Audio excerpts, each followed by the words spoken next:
Imagine Sarah, a young woman who spends hours scrolling through social media every day. It's become as habitual as drinking a morning cup of coffee. But what happens when that morning routine turns from a pleasant wake-up call to a source of constant stress and anxiety? Welcome to the digital world, a place where Sarah, like many others, is constantly connected but often feels disconnected. She finds herself comparing her life to the perfectly curated lives on her screen, and feelings of inadequacy creep in. This digital world, while a hub of connection and sharing, can also be a breeding ground for self-doubt, sadness, and a sense of not being good enough.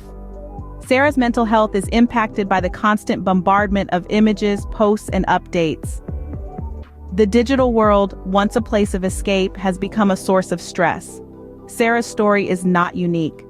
Many of us are in the same boat, navigating the rough seas of the digital world. Now meet Mark, a successful businessman who portrays a perfect life on social media. Mark's posts are a dazzling display of high-end fashion, exotic vacations, and noteworthy achievements. These images, polished and perfect, make his life seem like an unending parade of success and happiness. But here's the catch. This is an illusion. An illusion carefully crafted and meticulously maintained. Beneath the veneer of perfection, Mark is just like everyone else, with his own struggles and challenges. Yet, the gilded snapshot of his life on social media creates an unrealistic standard of perfection that others strive to emulate. The constant comparison with Mark's seemingly perfect life makes others feel inferior. This feeling of inferiority can lead to sadness, anxiety, and even depression. It's a dangerous cycle, one that's fueled by this illusion of perfection that social media often perpetuates. The illusion of perfection can be a heavy cross to bear, as Mark's followers can attest. Alex, a teenager, fell victim to cyberbullying on social media. He was a regular kid just like any other, but he found himself the target of relentless, hurtful comments and online harassment. The words, as cruel as they were incessant, began to chip away at his self-esteem like a relentless tide against a fragile shoreline. His screen became a window to a world of hostility, where every notification was a potential arrow aimed straight at his dignity.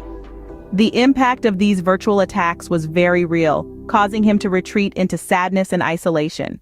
The once outgoing and cheerful Alex was now a shadow of his former self, his joy replaced by the heavy chains of despair and loneliness.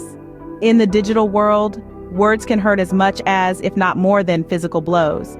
It's a sobering reminder that behind every username and profile picture, there's a real person with real feelings, deserving of respect and kindness. Emma, a college student, constantly checks her social media feeds. Like many of us, Emma finds herself drawn into a world where every moment seems to be an event, a celebration, or an adventure. A place where her peers seem to be living their best lives, experiencing everything she's not. This feeling is known as the fear of missing out, or FOMO, a modern-day phenomenon fueled by the endless stream of experiences we see on social media. Every picture of a friend at a party, every post about a thrilling vacation, every status update about personal achievements, they all amplify Emma's fear of missing out, leading her to a sense of inadequacy.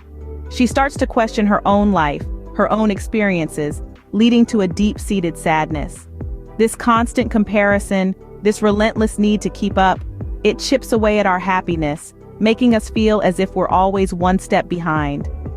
FOMO is real, and it's a silent thief of joy. James, a young professional, spends most of his free time on social media. Immersed in a virtual world, he began to feel a growing sense of loneliness, as his screen time replaced real-life relationships. The online chatter, the endless scroll, the constant updates, they all created an illusion of connection. Yet the more he scrolled, the more disconnected he felt. His sadness deepened, as he realized that he was alone in a crowd of digital faces. Ironically, the tool designed to connect us can sometimes make us feel more isolated. Maya, a mental health advocate, uses social media to raise awareness about mental health issues. With a compassionate voice, she shares helpful resources, personal experiences, and supportive messages. Her Instagram page is a beacon of hope for those grappling with sadness. Her followers find comfort in her posts, realizing they're not alone in their struggles. Maya's positive use of social media demonstrates its potential as a platform for advocacy and support. Social media, like any tool, depends on how we wield it.